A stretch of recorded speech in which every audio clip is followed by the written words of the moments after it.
Well, now clearly Jason is a world-class musician, but did you know he's also a world-class visual artist? Jason's got the Like Mind show happening now through March 1st at the Lighthouse Art Center, and there's also going to be a special performance on February 11th that's completely sold out, right, Jason? February 10th and 11th. 10th and 11th. Sold out. Both nights are sold out. But Wow. the Friday, the 10th, the show that we added, there's 10 tickets remaining in the world, and they're here at iHeart. They're right here at iHeart. So it's a matter of winning the contest to come and see the show. That's Absolutely. All right. So if you haven't registered for that right now, you can get all the details and register for that right now. GatorRocks.com/art. Now, if you'll indulge us, we got a few questions for Yeah, you. let's Cool do with that. that? Yeah, All sure. right. Yeah. All right, and before we do, we are going to do some Q&A out here too, so kind of get your questions ready for Jason. Absolutely. So I know you're an amazing musician. Thank you. How long have you been a visual artist?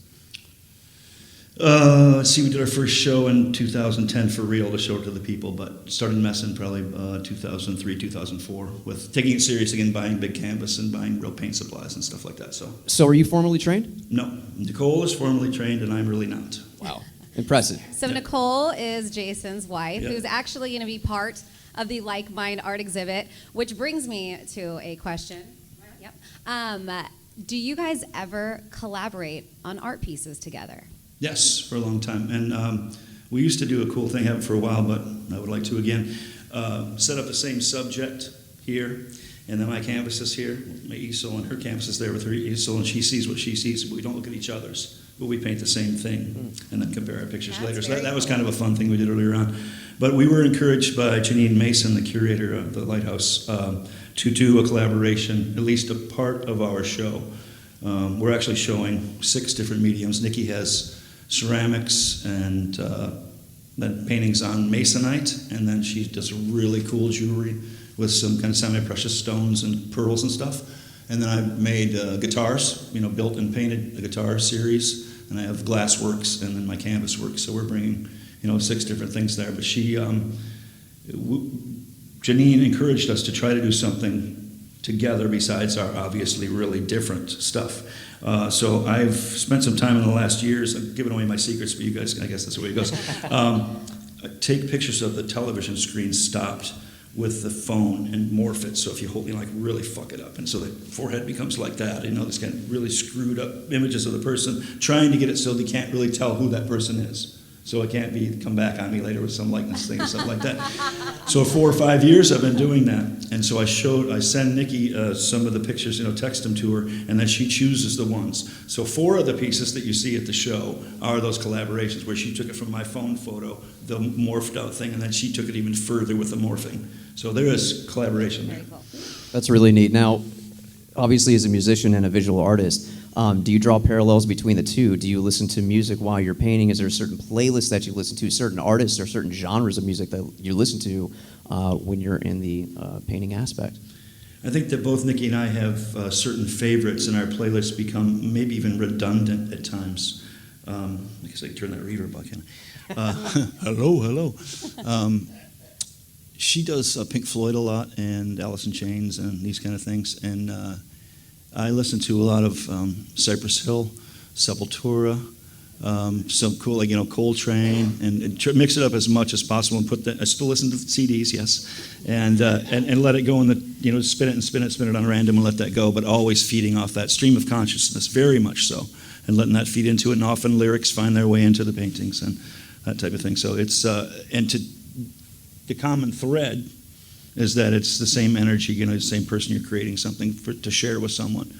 You want to be able to have someone acknowledge you for what you did, right, with your painting or your music or whatever. Yep. So those are common threads, but in a band, you are in a group, you're on a team, and so you share the glory and you share the grief with others. When you're an artist, you're solo mostly, and so you take the last shot and you get the shot, but if you miss it, you've got that too. Right, so you get to take all the glory yourself, but you also got to deal with all the shit if it happens. So does that make you feel more vulnerable when it comes to your art? Especially, you mentioned 2010, San Francisco was your first art exhibit. Mm-hmm. So was it tough to get yourself out there as a visual artist more so than it was the first time as a musician? It was really kind of untread ground, I was very confident when go to a show or something, the people there to see us, there's already kind of preaching to the converted, as it were. With the art thing, was all new to me. So was anybody going to be accepting of it? Was it going to be, scoffed at or looked at different because, something like that? But quickly found out that people were receptive to it, and that certainly makes you feel good. You want to be recognized for the hard work. So vulnerable, yes, in the beginning, a little bit scary in the beginning, but now that the years have gone by and maybe learning some of the tricks of the trade, as it were, or maybe just the kind of rules, there are common threads in music and that as far as collecting and the people that make the world go round with the art and the music. But I think that the art is actually dirtier than music. I think the art is actually, art's maybe scummier and scarier than the music thing is. Wouldn't think of it that If way. possible, But if when you put it that possible. way, I guess, yeah, you can see it. It can be. So your history and experience, can you tell us about your history and experience with the Lighthouse Art Center? Nicole started showing some things there, I think maybe 10 years ago when they were still a co-op. And over time, she's put a couple things in their group shows. But the last 5 or 6 years, since Janine came into play and Nancy Polish and a few other people and their staff there really brought it to a world-class place. And so Lighthouse Art Center has been voted the best gallery in West Palm Beach. Just found out that this afternoon. Pretty damn big deal.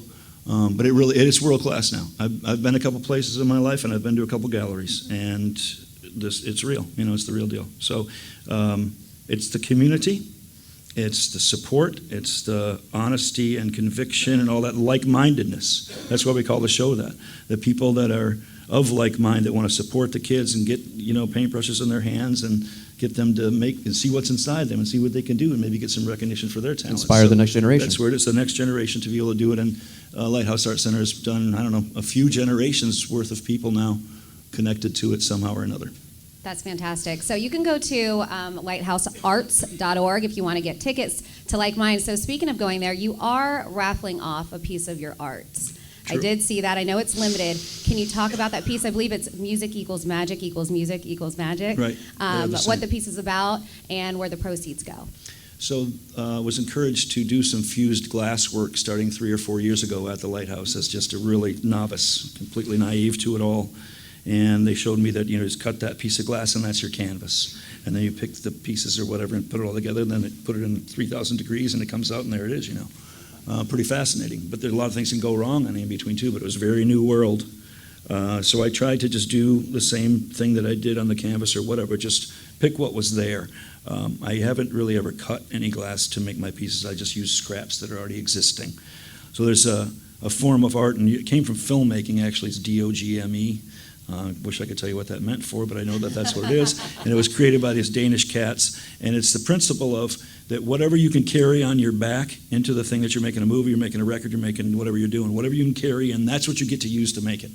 So you only could have this, and now they bring in all the trucks full of shit. It's like whatever you get to do, whatever you can carry, and that's what you get to make it with. Harmony Korine, film like Gummo and these kind of films, they're dogma. So you go in and just what him and his boys or the crew could carry into his aunt's house. They filmed the entire thing inside her house. All these things in the living room, all these things kitchen. The soundtrack is the aunt's records that are in the house, that kind of thing. So whatever you have at hand, that's what you make. So that's what works with the glass for me. They give me those scraps, piece it all together, so now it's become this medium. It's the stuff that's sold first at the show. They're all musicians. You'll see it's group of 4, guitar, bass, drum, vocal, 8x8s and 10x10s, and then the big one, music equals magic, is like 15, and that's raffling for $100 a ticket, and we'll see all that money. All the money from the glass goes to the kids, but it's a really amazing that you can, if somebody cultivates. We talked about that a little bit earlier today. If somebody sees the potential, like a good teacher, a good instructor sees a student with great potential, cultivate that, right? So you just play to the strong suit. Right? And so being encouraged, I see it from ground floor up now at Lighthouse Art Center. A 5-year-old could go in for his pottery class and learn something to want to do something more, and the more you know, the more you want to do. Very much that from the most fundamental place with this glass, and now it's become a thing that's recognized and Right. people get their money out for. It's crazy.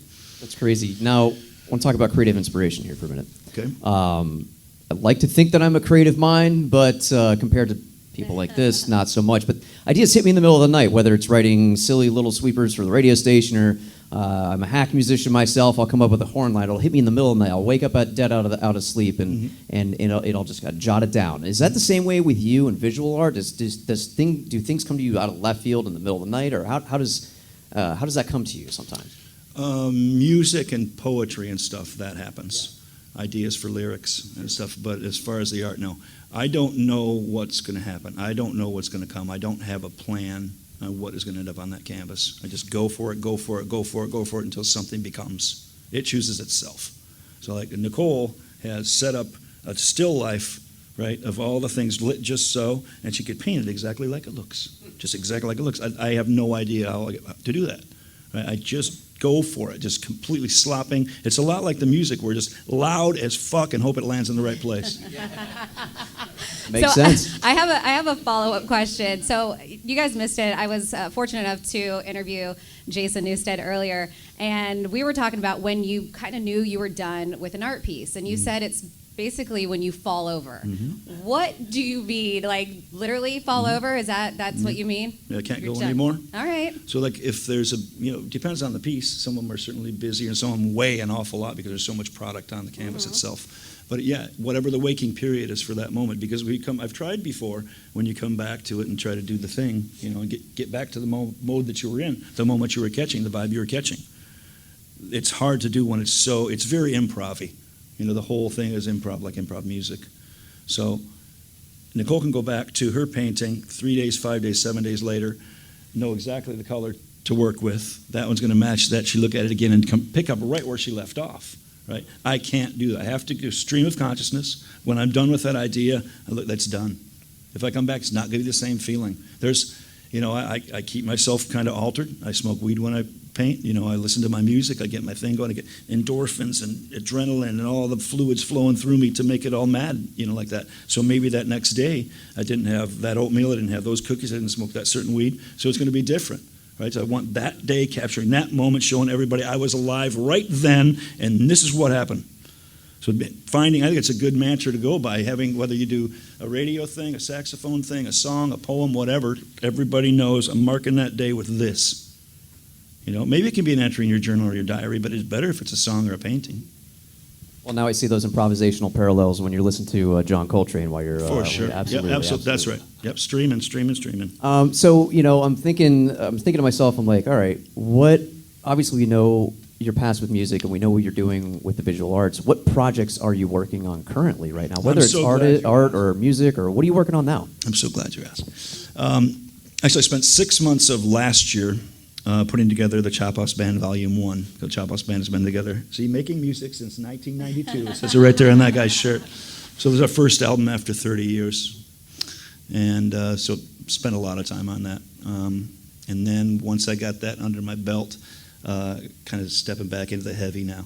So the last couple of weeks I've been auditioning guitar players for a heavy project. I'm back on bass and singing with a metal drummer, double bass, like getting loud again.